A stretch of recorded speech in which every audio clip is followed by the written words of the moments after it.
Good morning, class. Welcome to the Distortions of Reality Final Movie Project. Today, I will be focusing on placebos.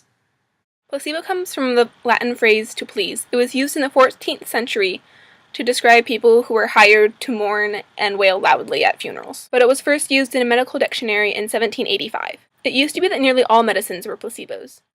Eye of a toad, worm secretions, authentic ground Egyptian mummy, bloodletting, and a slew of medicines that we now laugh at, aghast that anyone would agree or believe that bleeding to death when you have a fever is a good idea. However, in 1955, if you were suffering chest pains, your cardiologist might have recommended a procedure called internal mammary artery ligation, in which the internal mammary artery is cut off to increase pressure, and bada bing, bada boom, you're cured.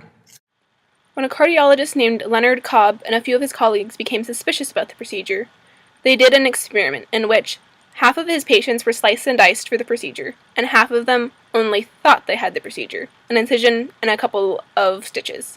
Both groups reported that the pain had gone away, but 3 months later, both groups also reported that the pain was returning. Apparently, no long-term relief was provided from having the surgery.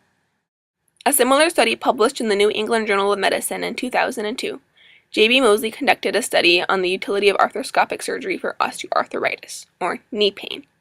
In this study, there were 3 groups. Group 1 had the full shebang: scopes inserted, cartilage removed, correction of the soft tissue, and 10 liters of saline solution pumped through. Group 2 got the scopes inserted and 10 liters of saline solution, but no cartilage alteration. The third group, the placebo group, got the simulated surgery, and there were a few incisions, but nothing other than that actually happened.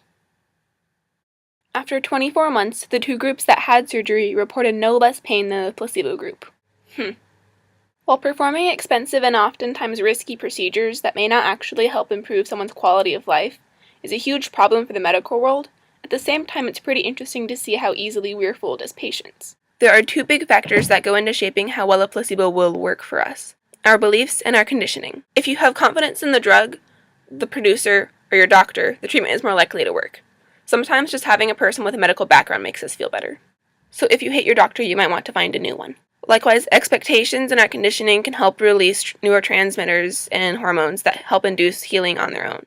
There are several variables that help increase the placebo effect, like how big the pill is, how colorful it is, whether the person administering or prescribing the pill looks professional or not. Injections work better than pills. And interestingly, the more expensive a pill is, it is perceived to be more effective. In a study conducted by Dan Irely and a few of his colleagues, they created a fake drug called belladone. They gave their participants shock treatment, both before they took the drug and after they took the drug. In one version of the experiment, the drug was listed as costing $2.50. In the other version of the experiment, the drug was listed as costing 10 cents. When participants were told that the drug cost $2.50 per pill, nearly all of that group reported significant pain relief. However, for the group that was told that the pill cost 10 cents, only half of them reported pain relief. So maybe there's another layer to that expensive brand name. And now for a personal anecdote. I take adrenal health pills, 2 a day. It has a combination of root extracts and herbs, and it's supposed to promote a healthy response to stress. And its statements are most certainly not certified by the FDA. I'm pretty sure I'm buying a $30 pill jar with a bunch of placebos. There's even an entire aisle in Whole Foods dedicated to this kind of stuff. Herbal remedies, teas, and vitamins. And some of them may work really well, and some of them might not. But I'm okay with that. $30 isn't such a bad price to pay to make me feel better. Now one might be thinking, but if you know it's a placebo, doesn't that defeat the purpose of taking it? Not really, because here's the kicker.